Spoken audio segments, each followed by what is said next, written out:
The clavicles and scapulas are next. The clavicles are one of the most important bones in the body. They're the first bones to form.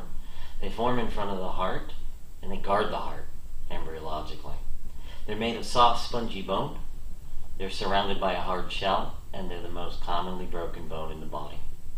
They have a lot of support for the scapula. They strut the scapula out to keep it in the right place and gliding over the ribs. They form or allow for the attachments of the sternocleidomastoid muscle, the trapezius muscle, and so forth. So we want to go ahead and release the clavicles themselves. The clavicles receive forces, external forces coming into the body, and often can't release it all, so they hold stress and tension. The way to treat the clavicles at the same time bilaterally is to go ahead and put both of your hands on the clavicles with your index fingers touching the first ribs where the subclavius will attach, and the subclavius attachment is also midway on the underside of the clavicle. So you can get subclavius release. You're going to hold on to the clavicles and wait for change, noticing the distance, the shape, and the tone between your hands, the size of the clavicles, the shape, and their relationship to each other. The next step would be to touch the sternocleidomastoid. At the mastoid process, the sternum and the clavicle. Hold the attachments. Follow what presents as the muscle lengthens. Wait for releases as you move through the range of motion. If you come out to the trapezius, you have to come lateral on the clavicle and then reach up, push the sternocleidomastoid muscle up, and then come back down and touch the spinous processes. C2, 3, 4, 5, 6. In turn, hold on each one and wait for releases. Clavicles. For scapulas, we'll come back to the head of the table. We'll put our hands under the scapulas. You can hold up top the supraspinatus or just cup them, find their shape, their symmetry in relationship to the midline, follow any patterning or changes that need to occur, go to the barriers, hold, and wait for releases.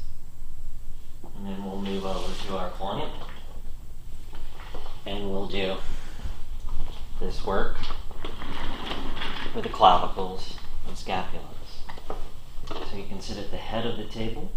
You can make contact once again with the first rib under the clavicle. Put the other fingers under the clavicle out wider to get subclavius, thumbs about. Hold the clavicles gently. Notice their shape. Notice the shape in relationship to the midline. The right one feels very much more compressed in this body as we follow it in to the barrier. Hold and wait for release.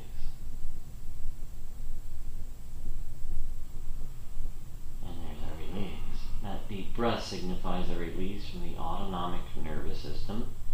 And the clavicles are rotating, indicating a release from the subclavius.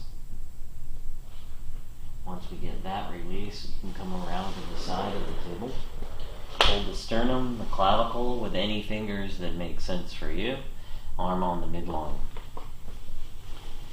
Touch the mastoid process with your thumb or fingers. Hold the sternocleidomastoid and wait for release. Make sure you're not poking them in the throat. And again, we're not using very much pressure. We're doing biodynamic neuromuscular therapy. We're talking to the nervous system through the nerve endings at the muscle attachments. And waiting for releases. As she releases, the muscle just got longer and the head dropped over all by itself. So we know that was a nice release. You're going to come on over to the trapezius, lateral on the clavicle. Find it, hold it, rest your arm on her or his arm. Lift the sternocleidomastoid up to get it out of the way, and then come back down into the spinous processes. You want to start near the top, if that's alright, and hold and wait for release. Is that sore? No. It's not sore, it's just tight. Tight. Yeah. Now, and here we go. We're already getting a release from C2. Spinous process. There we go. We're a little deeper under there now. We weren't quite there yet, so we're at C2, C3, and waiting for the upper trap to release. Like that. Moving all the way down the spinous processes. Come back up to the surface, head of the table rather, and bring your hands under the scapulas. Hold. It's like a diaphragm release, but we know that the scapulas are platforms for the rotator cuff and other strong musculature, strong prime movers. Both these scapulas wanted to come superior and then spread out laterally. The right one more so than the left. Follow what presents.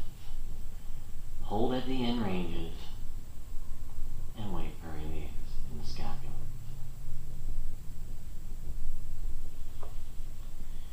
An additional technique, and one that's very, very effective, is to hold the superior angle of the scapula.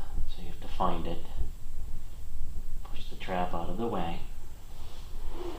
and then it attaches on the transverse processes, so you can bring your other hand up and touch the transverse processes of levator scapula. This is one way to access. Wait for release. It's already lengthening, letting the scapula come back into a more efficient position.